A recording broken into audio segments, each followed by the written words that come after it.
Apakah cinta monyet bisa serius? Bisa nggak cinta monyet serius? Bisa, tergantung monyetnya. Iya dong, kalau monyetnya serius. Memang ada monyet yang nggak bisa serius, yang bercanda, yang kocak-kocakan. Tapi ada monyet yang pemikir, yang serius gitu. Yang, ya setelah bicara dibilang itu, gitu kan. Monyet golden ways. Nah, cinta monyet itu ada yang serius.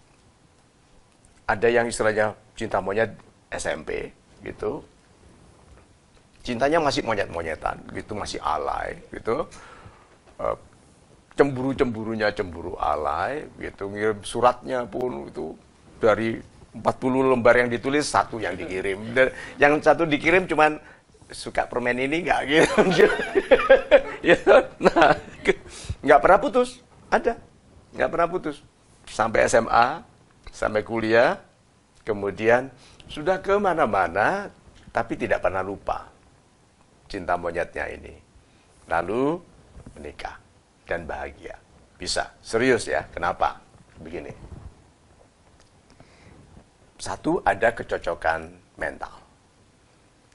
Kita kalau ketemu orang terasa nggak ada orang yang bakal cocok ini atau bakal nggak cocok ini, baik laki-laki atau perempuan. Kita kalau ketemu ada yang, aduh ini mau saya upayakan seperti apapun nanti saya banyak pura-pura nih sama orang ini, gitu. Ada toh? Atau yang bagaimana nggak tahu kok rasanya nggak perlu pura-pura sama orang ini, nggak perlu jaga image gitu.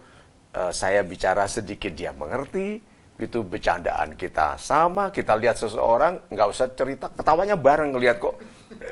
Ya itu celananya terbalik ya, gitu kan. Kita berdua itu merhatikan, kenapa itu lihat ada kantongnya keluar tuh putih-putihnya gitu kan. Jadi kalau bayangkan kalau kita harus menjelaskan itu artinya celananya terbalik, enggak gitu kan, gitu kan. Nah itu repot sekali gitu. Nah, satu, kecocokan mental, ya, kecocokan mental. Kedua, ada perilaku-perilaku yang mirip pada laki-laki yang dicintai oleh gadis kecil ini, mirip dengan perilaku yang dikaguminya pada ayahnya. Itu peran itu penting sekali. Makanya ayah yang elegan, yang anggun, yang menyayangi istrinya, yang lembut ke istrinya itu diperhatikan anaknya, yang perempuan. Lalu melihat laki-laki ini kok begitu. Ya, mungkin dia datang dari keluarga yang mirip, gitu, yang tidak membentak istrinya kalau nggak setuju atau begitu. Nah, dilihat ini mirip. Nah, yang laki-laki juga begitu, melihat anak ini kok mendahulukan laki-lakinya gitu. Misalnya saja sudah waktu makan di SMA gitu, dia utamakan ambil dulu makanan dari tumpeng, bilang ini aku kasih ke kamu dulu gitu. Padahal belum betul-betul menyatakan cinta atau apapun, tapi laki-laki ini melihat anak perempuan ini memperhatikan aku seperti ibuku memperhatikan ayahku. Ya tuh, rasa. Kemudian cara berpakaiannya. Kok sopan, kok tidak seronok, seperti yang dilarangkan oleh ibunya. Ibunya bilang gini, jangan kamu main-main atau dekat sama perempuan yang, itu kan laki-laki kan dinasihatkan begitu. Atau anak perempuannya dinasihati oleh ibunya, jangan kamu main-main atau tertarik ke laki-laki yang, dan cocok. Dah, kemudian satu lagi apa? Seniman itu dengan teknisi, orang yang suka teknik, cocok nggak?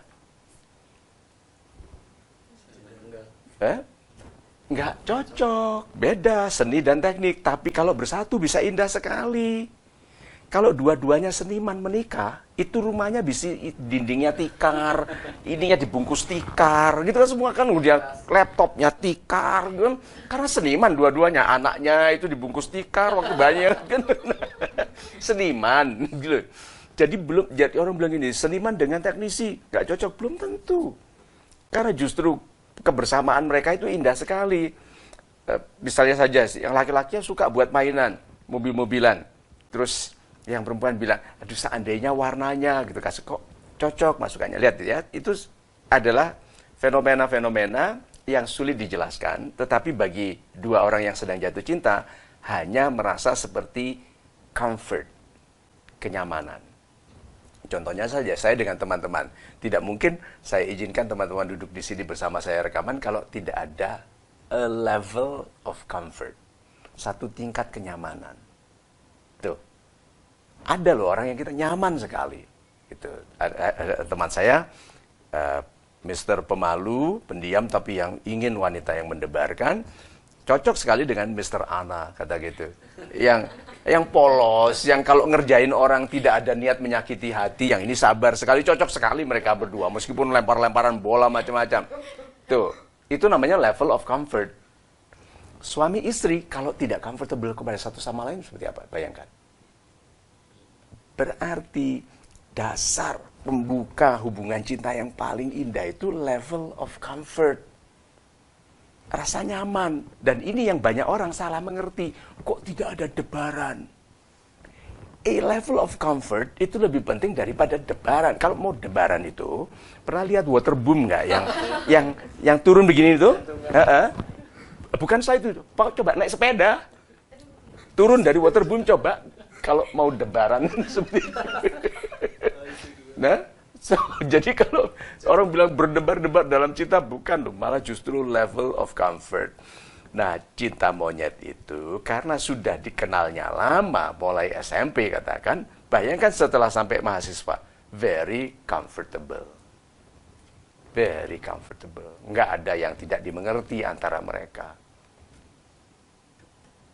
Jadi cinta monyet bisa cocok, bisa kuat, bisa serius, dan bisa berakhir dalam pernikahan yang panjang, yang sehat, yang rukun, gitu.